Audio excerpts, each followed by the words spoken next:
Dans cette vidéo, je vais vous expliquer les points qui m'ont marqué dans cet épisode de koh les armes secrètes. Alors la première chose, c'est que c'est quand même un début d'aventure assez confortable. Je sais que ça a déjà beaucoup été dit, mais j'en me permets d'en rajouter une couche. Évidemment, c'est toujours koh c'est toujours difficile, mais il n'empêche qu'arriver sur une pirogue perso avec 5 rameurs derrière soi, je veux dire, dans certaines émissions, ils ont eu à nager jusqu'à l'île, de nuit parfois. Alors ils arrivent, ils sont trempés, ils ont froid. Il y a eu une émission aussi où ils devaient transporter un maximum de matériel du bateau vers l'île. Et c'était la suite de leur aventure qui en dépendait parce qu'il y avait du matériel qui était vachement utile. Donc ils étaient avec leur sac, leurs fringues, lestés par le matos. Et ils devaient aller jusqu'à l'île, et je sais pas, ça paraissait interminable. Ils devaient avoir 500 mètres de natation à faire comme ça. Le truc hyper dur, quoi. Là, c'est tranquille. On les amène en pirogue jusqu'à la plage. Pour le riz, c'est pareil. Il y a eu plein d'éditions où les candidats, ils devaient gagner le riz. Là, paf, 300 grammes de riz d'entrée de jeu dès le début. Bon bah, écoutez, tant mieux, hein. Le deuxième point qui m'a marqué, c'est que les armes secrètes, c'est vraiment une invention géniale. Pourquoi? Parce que traditionnellement, faire partie de l'équipe qui gagne, c'est vraiment un avantage déterminant pour la suite du jeu.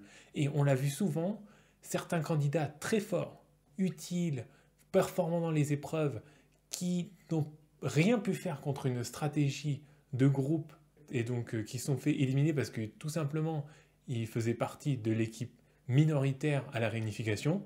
Le fait d'avoir ces armes, ça donne aux candidats en difficulté la possibilité de jouer intelligemment, de jouer stratégique, de jouer subtil, pour pouvoir se tirer d'une mauvaise passe et donc créer des retournements de situation en utilisant à bon escient les outils qui sont mis à sa disposition. Et ça, je trouve que c'est vraiment un gros point fort de ce koh cette année, et j'attends beaucoup en particulier du duel. Parce que les autres armes secrètes, ça est beaucoup lié au vote et à la stratégie. Mais là, on a une arme secrète du duel. Et ça peut créer une scène géniale, quoi, un duel entre deux candidats pour la survie. Troisième point, c'est encore quelque chose qui a été évoqué, mais il n'empêche que, je le redis, il y a beaucoup de sportifs quand même cette année. Franchement, il y a 2 coachs sportifs. Quand ils ont fait le casting, il y avait 2 personnes qui avaient exactement le même métier, ce que je trouve très bien. Enfin, on ne voit pas pourquoi, sous prétexte qu'il y a déjà quelqu'un qui a le même métier que vous qui a été sélectionné, vous ne seriez pas un candidat intéressant. Tant mieux pour eux, vraiment, il n'y a pas de souci. Mais une journaliste sportive, 2 coachs sportifs, une spécialiste en survie qui accessoirement est très sportive, une maître nageuse, il va y avoir un de ces niveaux. Puis en plus, dans les présentations, là, comme ça, c'est toujours des gens hyper dynamiques qui sont sélectionnés, des winners, qui ont des activités hors du commun. T'as jamais un mec, sa passion, c'est les vieux timbres et les sudoku, quoi. Et rester chez lui toute la journée. Non, non, ça n'existe pas. Pourtant, il pourrait, par rapport à tous ces gros bras, ces boules d'énergie. Un mec qui s'en fout un peu, un mec qui aime bien la petite vie pépère. Qui postule même pas pour le casting, ces gens-là. C'est dommage. C'est dommage. Quatrième point. Alors certes, ils ont un début d'aventure assez confortable par rapport à ce qui a pu se faire auparavant. Pourtant, je trouve qu'ils se débrouillent quand même vachement bien. Et souvent, on peut se dire, mais qu'est-ce qu'ils sont cruches ces candidats? Ils pensent qu'à se faire bronzer, et ils n'ont même pas fait de cabane, rien du tout. Là, franchement, ça avance. Le toit des rouges a l'air vraiment classe. Bon, après, quand on a une spécialiste en survie dans l'équipe, ça aide. Mais il n'empêche que ça a l'air correct. Et du côté des jaunes, bah, ils ont réussi à choper du poisson avec leur système de vasque là. Et donc franchement, bravo à eux. Cinquième point. Aurélien, il est intelligent, mais qu'est-ce qui manque de tact? En fait, il est intelligent, mais à la fois un peu bête. Parce que avoir des connaissances pareilles, c'est quelque chose qui peut vraiment tourner à son avantage.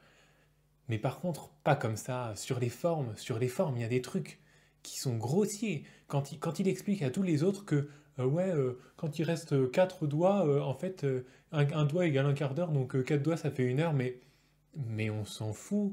Tu te rends pas compte. Pourtant, c'est un mec hyper câblé, mais il s'est pas rendu compte qu'en fait, ben ça c'est le genre de détail dans koh tout le monde s'en fout un peu en réalité. Ça va lui porter préjudice d'agir comme ça, de parler comme ça. T'es un mec qui a fait des études, clairement, voilà, bravo à toi, très, très clairement. Sauf que là, t'es dans koh tu côtoies des gens qui font pas partie de ton milieu. Et ça, je trouve que c'est quelque chose que Candice gère beaucoup mieux. Les connaissances qu'elle a de la vie de tous les jours, de son métier, sont vraiment parfaitement applicable dans le cadre de koh forcément. Mais elle essaye de se faire discrète à ce sujet. Elle a bien compris que fallait pas non plus trop en faire. Alors ça se voit un peu quand même. Mais par exemple, quand elle n'arrive pas à faire le feu et que les autres y arrivent, elle l'a pris très bien. C'est un état d'esprit en tout cas qui pourra l'amener loin dans l'aventure plutôt que faire la donneuse de son bête et méchante. Et on voit bien qu'elle se retient et elle a raison. Sixième point, pour moi c'est vraiment important, ça a l'air d'être un détail, mais c'est quelque chose qui pourrait peser dans la suite de l'aventure, c'est cette espèce de séparation garçon-fille qu'il y a chez les rouges. La cabane est trop petite, qu'est-ce qu'on fait? On fait chambre à part en quelque sorte, et les garçons d'un côté, les filles de l'autre. Pour le feu, on a vu que c'était les trois mecs ensemble, quoi. Et ça c'est important, parce que qu'est-ce qui se passe? Qu'est-ce qu'on ne voit pas? Forcément, ils discutent, forcément, ils commencent un peu à se raconter leur vie, parce qu'ils ont que ça à faire. Ils ont que ça à faire. Nous, on nous le montre pas, parce que c'est pas très intéressant, mais ils passent des heures sur cette île, ils passent des heures ensemble, et s'ils commencent à faire un clan fille, un clan garçon, ça c'est vraiment un truc qui pourrait les fragiliser. Parce que justement, malgré les armes secrètes, si vous êtes majoritaire et que vous arrivez à garder cette cohésion d'équipe, ben là vous pouvez aller loin. Et enfin, mon septième et dernier point, finalement, le conseil hyper logique, quoi. En fait, Sylviane fait perdre son équipe à l'épreuve d'immunité, et puis derrière, elle se fait éliminer. Bon, voilà, logique, classique, propre, net. Départ assez classe d'ailleurs, elle l'a expliqué elle-même. J'ai fait perdre mon équipe, je me fais éliminer, c'est logique, j'aurais fait pareil à leur place. Donc finalement, dans ce premier épisode, pas de retournement de situation, mais d'un autre côté, c'est bien aussi qu'il y ait une certaine logique, que ce soit pas tout le temps le bazar, parce qu'on aurait vu partir quelqu'un d'autre. Moi, personnellement, ça m'aurait un peu gêné. Et en plus, elle n'avait pas fait preuve d'un super état d'esprit au moment de la construction de la cabane. Aurélien, il veut faire son chef, etc. Bah oui, d'accord, je comprends que ça puisse agacer, mais propose quelque chose en retour. Et ça, c'est pareil. Toutes les scènes où ils discutent entre eux et où on ne nous le montre pas, forcément, cet état d'esprit, il déteint dans la conversation d'une personne, elle apparaît comme moins sympathique, et derrière, on va voter pour elle avec plus de facilité, c'est normal. Voilà, c'est tout pour moi. Si vous étiez d'accord avec ce que j'ai dit, si vous n'étiez pas du tout d'accord, si vous pensez qu'il y a quelque chose de super important qui m'a complètement échappé, n'hésitez pas à le marquer dans les commentaires, et puis profitez bien de l'épisode vendredi prochain.